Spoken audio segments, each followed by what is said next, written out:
All right. So we may still have a couple people trickle in. I know our numbers are coming up. So this opportunity to learn a little bit more about our disability resource centers, their offerings and process was made available to all of our HR team, right? So we've got a wide range of folks here. Some of us, this may be a great refresher. Some of us, we may be learning something new. Some of us, hey, it might be the first time we're really getting to see these resources from this perspective. And just excited to see so many great colleagues on this call. As you go through the call, think about what you may be learning, how it may apply to your role, but also thinking about how we support one another, one as colleagues and supporting each other just as colleague to colleague, but then also, hey, these other service areas that may benefit from the knowledge that Amanda and Corey are going to share. So with us today is Amanda Lovelace and Corey Sanchez. They're both senior access consultants with the DRC or Disability Resource Center. I'm going to go ahead and pass it over to you, Amanda, and let you just take it from here. Thank you so much. And I'm going to share my screen. Now, a lot of what we're sharing, I know a bunch of you already kind of know, and we'll kind of run through that. And then I'm hoping we'll have time for questions, obviously not on specific cases, but, you know, talking about process, and we can always talk about hypotheticals, which are always fascinating. So hold on one second and let me share my screen.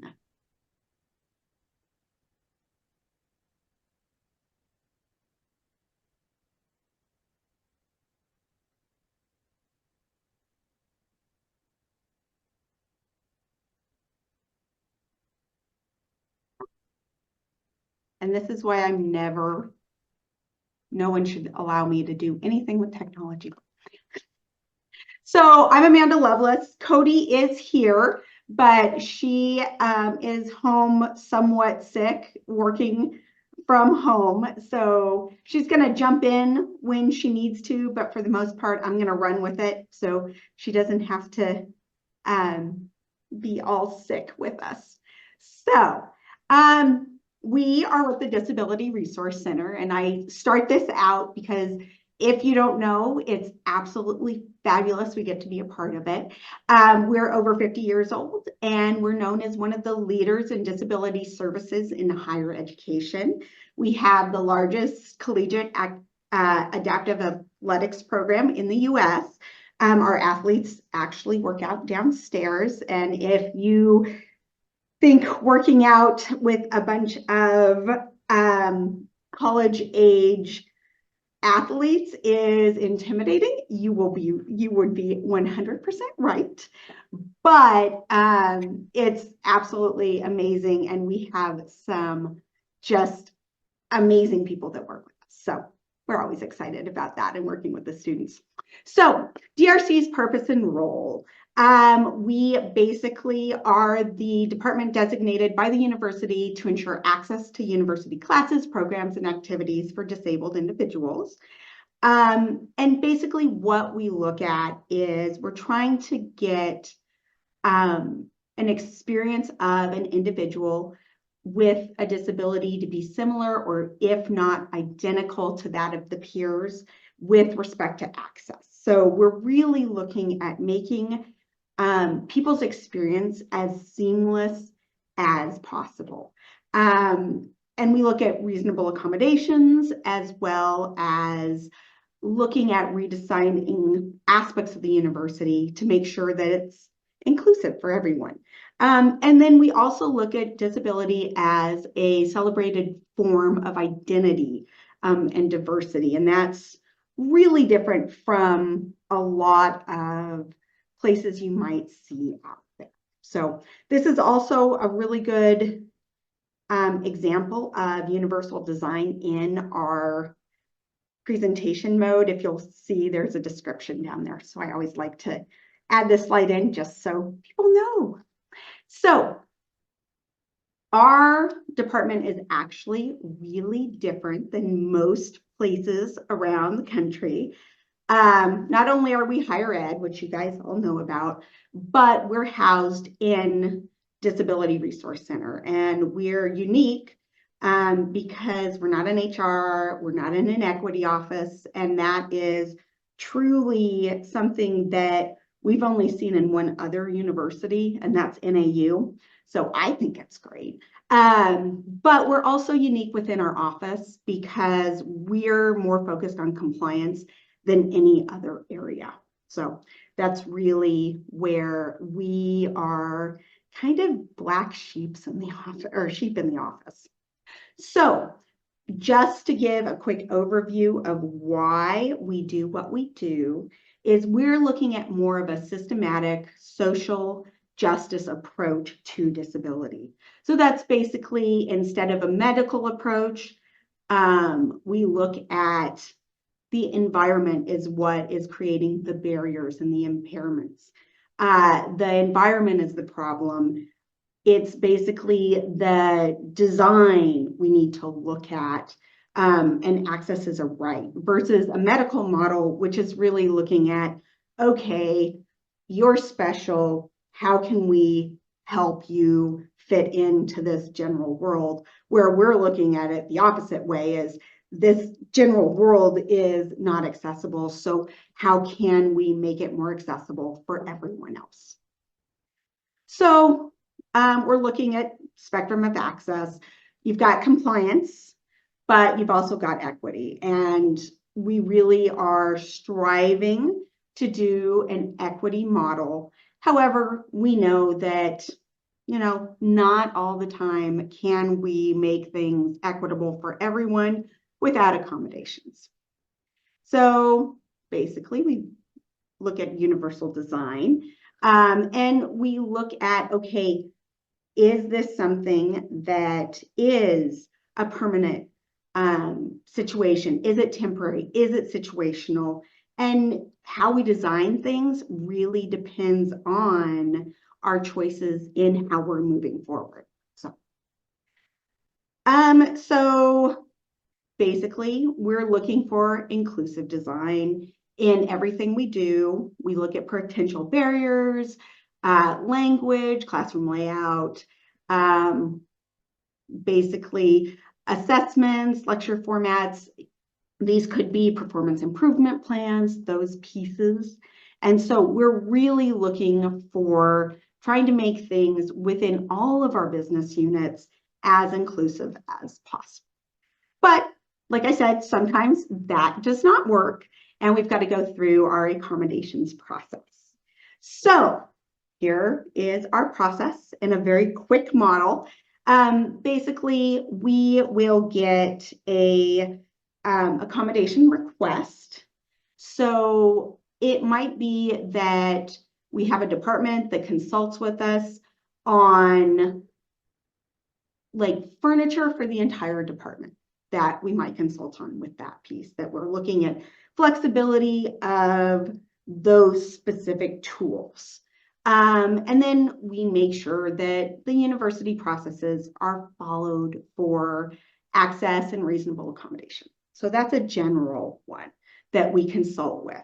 We also facilitate how reasonable accommodations happen. We look at it individualized, but our process is as consistent as we possibly can make it. It's all about that process for us. And then when we do, when we do any change or adjustment or accommodation in the work environment, we really look at, is someone qualified,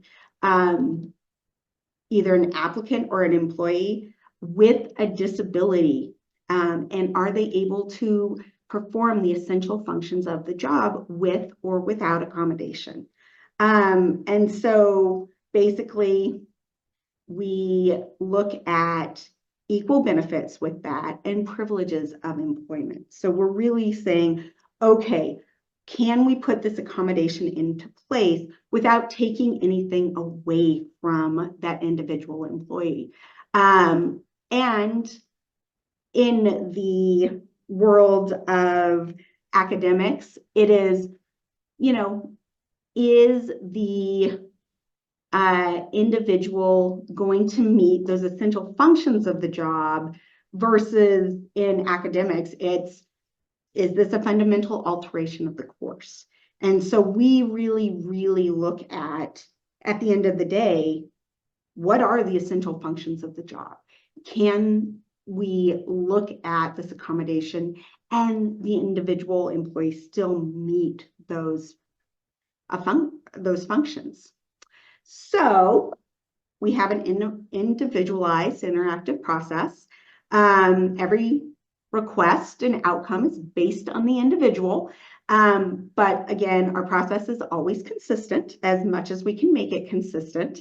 The process is the same. Sometimes it takes longer depending on the individual or the information we need, but we always go through the specific pieces of the process. Basically, we trust the process and go through it. And sometimes we think this is never going to work out. And then we go through the process and it works out wonderfully. Sometimes it works the exact opposite way, but we trust the process. So what the steps are is either the employee or the department reaches out and says, hey, this person might need a reasonable or a ADA accommodation. If you are hearing from an individual, and this is for managers, but also you guys, and an individual might say something like, I'm having a really hard time doing this. And it may be that you think, hey, it might be in the realm of an ADA accommodation. The thing that is always great to ask is, how can I help? How can we help? Because really, at the end of the day, that's what we're figuring out. Now, once we get that information, it might be that you are able to say, you should go check with disability resources and the workplace access team, and they might be able to figure something out or work with you to figure something else out. The first piece of our process is actually to figure out, is this person qualified as a person with a disability? So do they have a condition that affects a major life function more severely than the general population? So we do that through the medical provider form, which we work with medical providers basically to get more information to make that determination. Or if it is an obvious disability, then we don't necessarily have to go through that, but we do make a note of that in our process. So then we also able to fill out our request form. With that, it's really, we ask them to, they don't necessarily have to, but if we don't have that information, it's hard to track. And so that's why we always have people fill that out. Or at least we work with them to get the information that we need there. And then sometimes we fill it out with the information that we've received. So then we discuss the request with the individual. We keep all of the medical information confidential. We might work with you guys as well as the departments to learn more about the essential functions of the position, because really at the end of the day, we are not experts in all of the positions on campus. And it's really fun because this is a puzzle that we get to solve. Like, we get to go through there and figure out, okay, what are those essential functions? And can we do it in a different way? Which is really, really a fun process, although sometimes it's a very frustrating process, but we trust the process. So after we get all of that information, we make an accommodation determination, and that takes into account not only the employee's role, but HR policy, labor laws, and civil rights laws and best practices. So we kind of look at all of those pieces.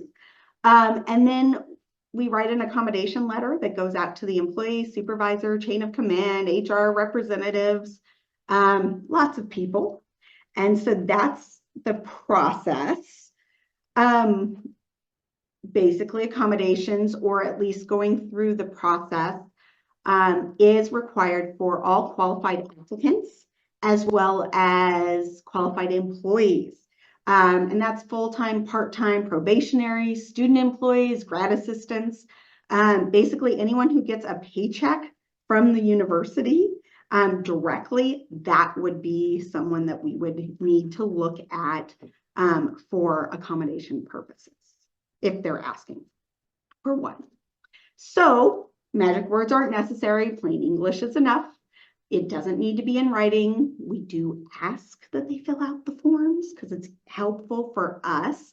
And basically, if an employee suggests that they may need a change to the work environment or practice because of different pieces of medical conditions, pregnancy, or disability, then really we should be involved. And you can always refer them to us unless it's a normal business practice. So like if someone needs a mouse and you buy everyone else in the office a mouse that is ergonomic, then this is not an ergonomic mouse. But if you do that, then really at the end of the day, you don't necessarily need to go through us because it's a business practice. But if it's something out of the ordinary, send them through us. And even if you don't know if it's something that's a normal business practice and you want us involved, you can also send it through us and we'll go through that piece as well. So some examples of accommodations, because people are always wondering. Basically, we look at universal design, providing employment materials in accessible formats, making sure that interviews are accessible, recruiting sites are accessible, making an employee's workstation accessible, and ensuring that the physical work environment is accessible. And also we look at the digital work environment. And we have a phenomenal digital access team that is amazing at this. So we also look at modifying or creating policies and practices. Our biggest one lately has been work from home and remote work. But I think in the past couple of months, we've also looked at policies relating to fragrances, policies relating to dress codes in some ways, policies relating to ADA leave, and leave is a big one.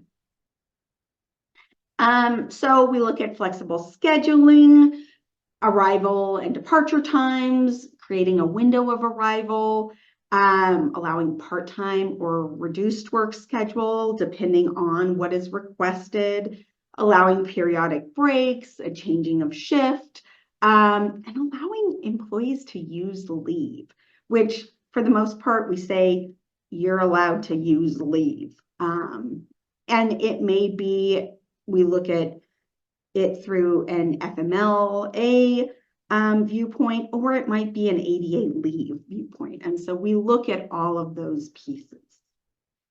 So we also look at job restructuring. This is not as prevalent now, but we do look at that.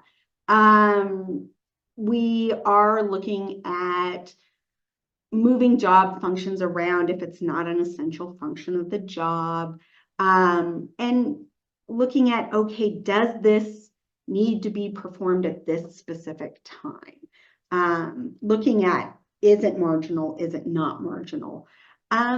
Looking at light duty or modified duty.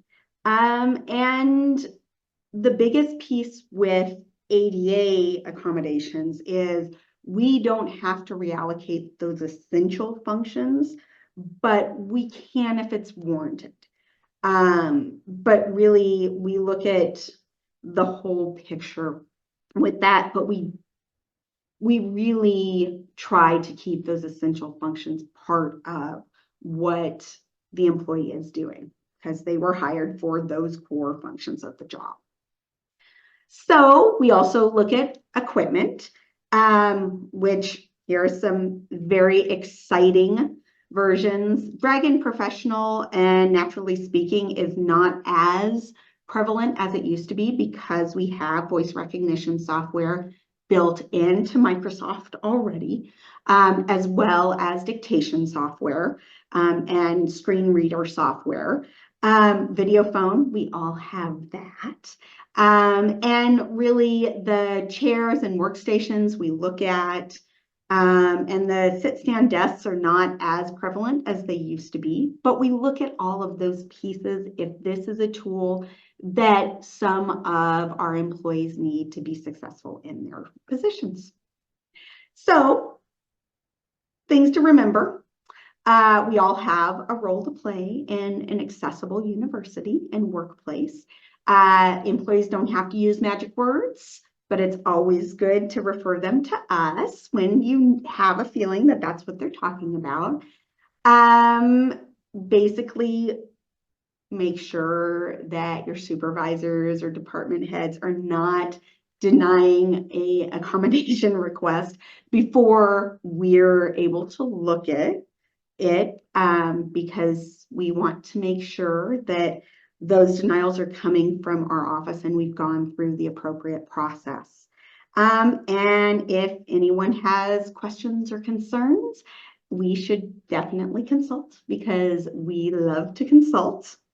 And basically, here is our information. And if you guys have any questions, I am more than happy, and Cody is more than happy to answer them for you. Okay.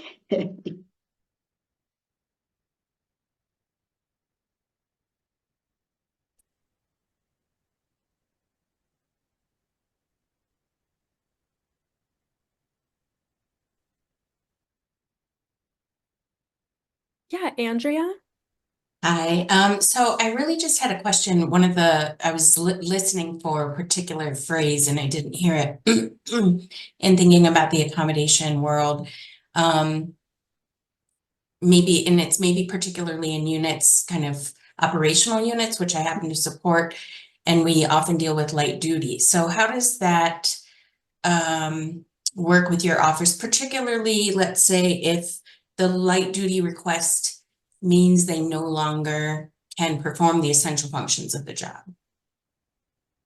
And that always depends. Right. It's definitely one that we have to examine and work through because we might be able to do it in a different way. So one of the biggest ones that I see is the lifting restriction. And there are different tools out there that we might be able to use to allow them to be able to do that duty. And so we have to really go through that and see, hey, is this something that we can look at accommodating in a different way than originally we think about? Can we split up what they need to be lifting? Can we, like overhead lifting is a huge piece of that. Does it have to be overhead? Can it be like directly in front of you? That's really, we have to look at those pieces before we make a determination. Now, there are some employees that are like, I just want more leave. And that we have to look at as well. And so those are always things that, at the end of the day, it's not necessarily that we determine, yes, we have to accommodate this. It's, yes, we've gone through the process. Thank you. You're welcome.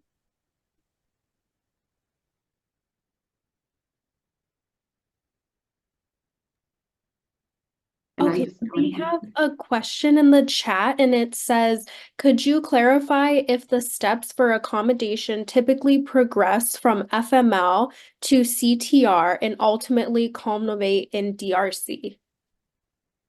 It depends. So it depends on what is going on. I think compassionate transfer, they have to be on approved leave. I'm gonna let the leaves team kind of take that piece. But it might be that someone is qualified for family medical leave and then moves to our office if they need some more time. Or it could be that someone isn't qualified for family medical leave or parental leave or whatever is out there, and they go directly to us. So it kind of depends on the situation. And Amanda, I can hop in really, really quickly. So CTL is compassionate transfer leave. It's really just a form of pay. So even though it has leave in its title, it's really just a form of being paid. So if an employee is eligible for FML, they'll use their FML. If they need more time, that's when they would go over to the DRC. But the CTL is not an approved leave. It's just really a way to receive payment, if that helps. And Cody and I do nothing with paying employees. So I always, make that clarification to employees, because we can provide leave that protects your position. That doesn't mean that we can get you paid. Yeah, Andres has his hand raised as well. Hi, thank you, Amanda, and thank you, Cody, for this presentation today. This is great. Learning so much. And so if an employee makes an accommodation request, and if they are unable to gather the doctor's information, or they're just not complying or communicating, at what point does DRC deny the leave? Is that in writing? What's the standard process for that? Okay, so this is a really good question, because we don't ever deny an accommodation request if they are going through the process and we haven't made a determination. We just say, hey, is this reasonable? Is it not reasonable?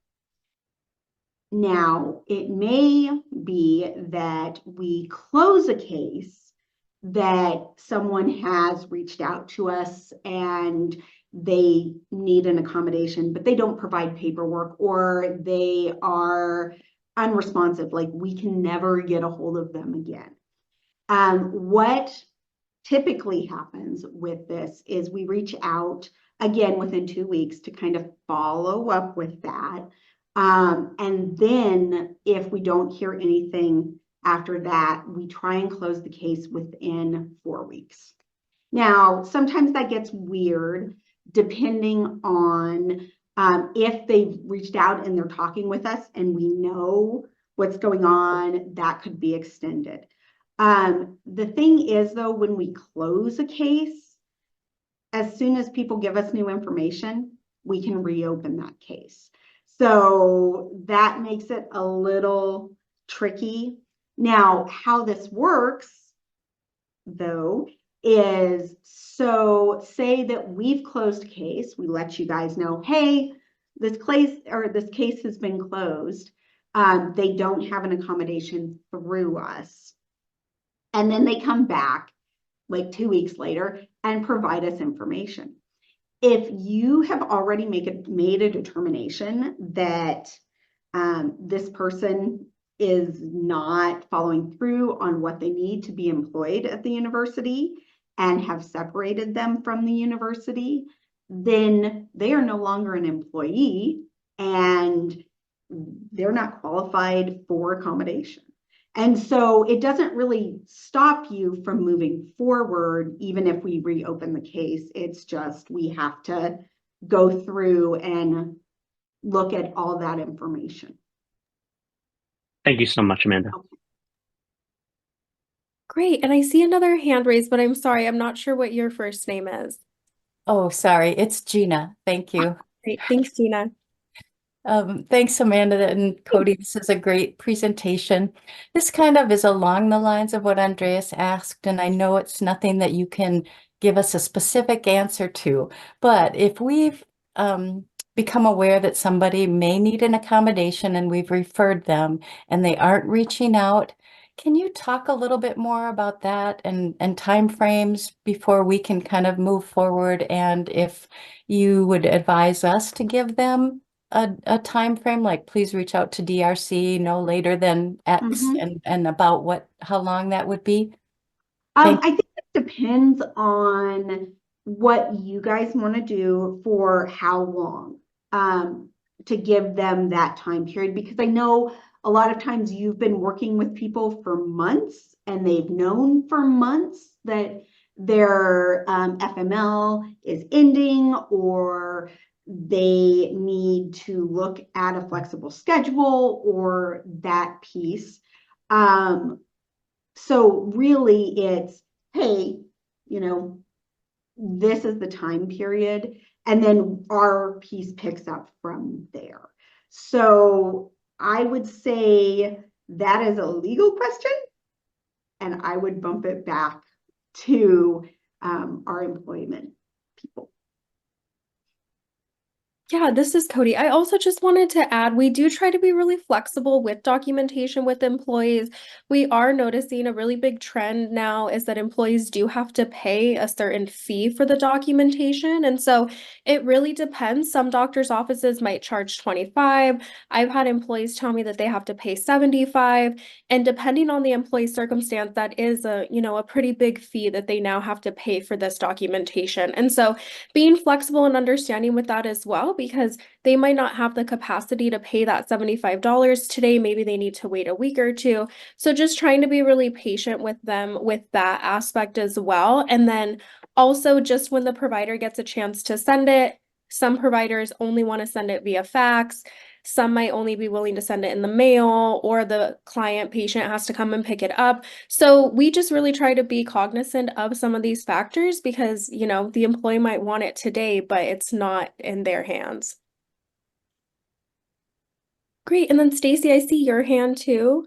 Yeah. Hi, Amanda. Hi, Cody. Hey. I've worked with these ladies quite a bit. So thank you guys for the presentation today and your partnership.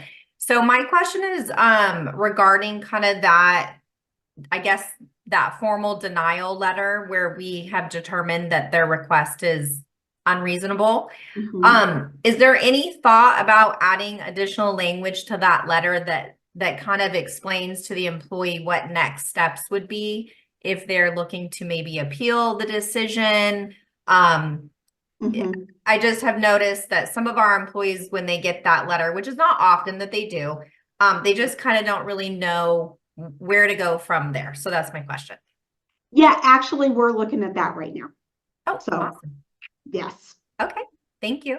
You're welcome. Yeah, and this is Cody again. We had a couple of questions that I answered in the chat, but just in case someone might not have access to the chat, we did have a question that asked about DCCs, if they are also able to request accommodations. Yes, they are. So please just direct them to our website or to contact us directly. And then we had an additional question about a typical timeline from when an accommodation request is submitted to when it is approved and implemented. And so it does depend on when we do get that information from the employee. We do try really hard to have a decision letter within 4 weeks, but sometimes that is not always the case, dependent on the complexity or the severity of the request. And so if it is going to take longer than that, we do communicate directly with the employee and the supervisor if needed, that it will take a little bit longer than the 4 weeks.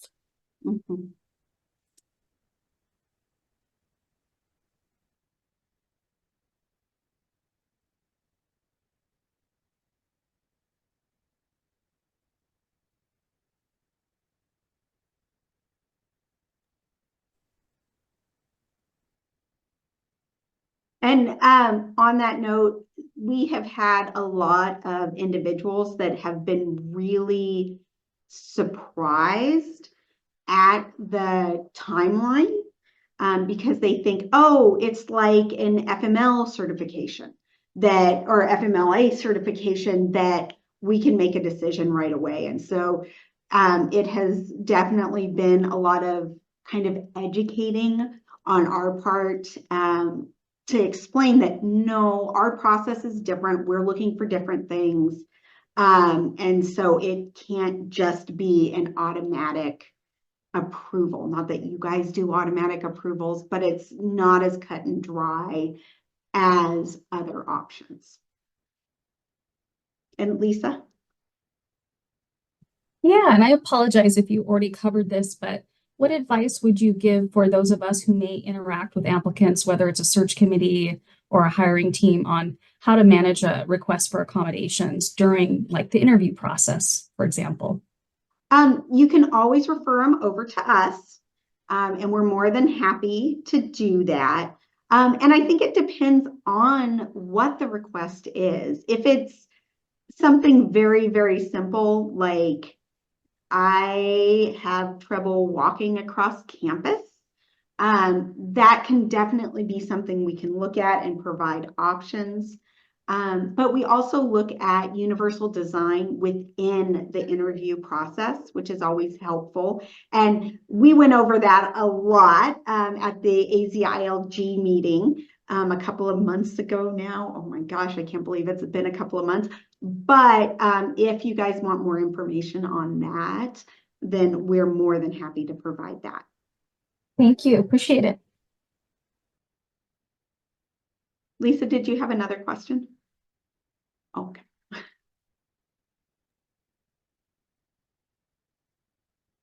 Amanda, I have a question. Yes.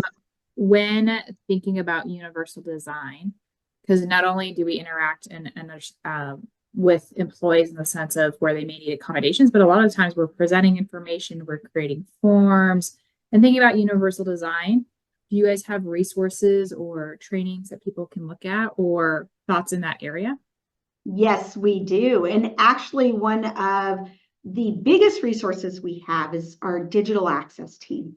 They are amazing to help you figure out how to make a presentation or create a meeting or event that, well, they do physical access too, but to create an event that is accessible. And they are absolutely amazing, and they've got tons of resources on our website. So check that out. And if you ever have questions, we can get you in contact with them.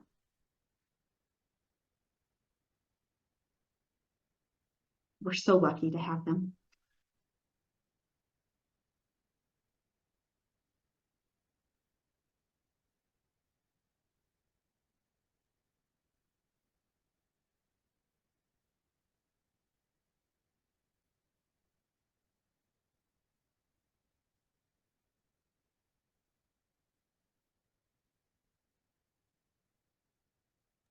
I realized I was on mute. Mia, any other thoughts or questions, ways that it may interact or connect with the work that all of us within HR and in the many areas we have do day in, day out? No, we just really, really appreciate every single one of you. And we appreciate just how open and how collaborative our processes are. We really feel like you guys are our partners in almost everything we do. I'm trying to think of something that we don't think that you're our partners in. We always think that our HR partners are also part of our team. So, yeah. And I think it would be fair to say that HR feels the same way, that partnership and collaboration across all the different areas that we have within HR and partnering with you all. And thank you for the way that you serve our employees and make a difference. And you guys too. We absolutely adore you all. Yes, thank you all so much for your collaboration and willingness to work with us. Yes, Diane. So I have a question just on just recently have been asked by some different supervisors on education, thinking about working with people who have accommodations, or working with people who may have even, not maybe any accommodations physically, but this, and maybe there's a different style there.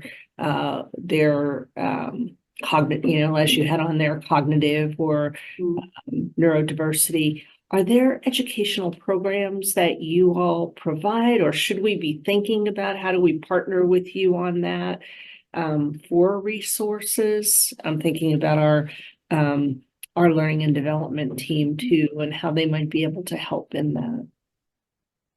There's a lot of information out there. We haven't provided in the past because we're not focused on that area. But we're always willing to kind of look at that. We're just not the experts in individual needs. And so that really is why we can't do a blanket training, because we don't necessarily know. Now, if you guys have ever been to the Job Accommodation Network, which is askjan.org, and that's JAN, they are absolutely phenomenal. And they have some amazing resources education-wise. I'm always going to their monthly webinar. I think they had one recently on ADHD that was really super fascinating and got me thinking about different ways that we can accommodate and work with individuals and work with their brains instead of against their brains. Nice. And what was that? The first part of that website? It's ask a question, okay. jan.org. And I'll put it in it's already there. Oh, nice. Great. Wonderful. Thank you. So maybe we add that to our resources for folks. Oh, yeah. And they're really great. We don't necessarily give it out to employees all the time, because some of the things that Jan puts out there aren't things that we can necessarily do, or it's based on what employees can do for themselves. And so, it's not something that we would provide as an accommodation. And so it's helpful to get ideas and helpful to inform ourselves, but not necessarily a listing of every single thing that we can do. Well, thank you, Amanda and Cody, and thank you to everybody who made time to join us. It's a pretty large group, so it's great to have everybody here. And if anyone has questions about individual cases, Cody and I are always here and we're ready to consult. So yeah, thank you all for everything you do. Yes, thank you all. Thanks for having us. Have a happy rest of your day. Thank you.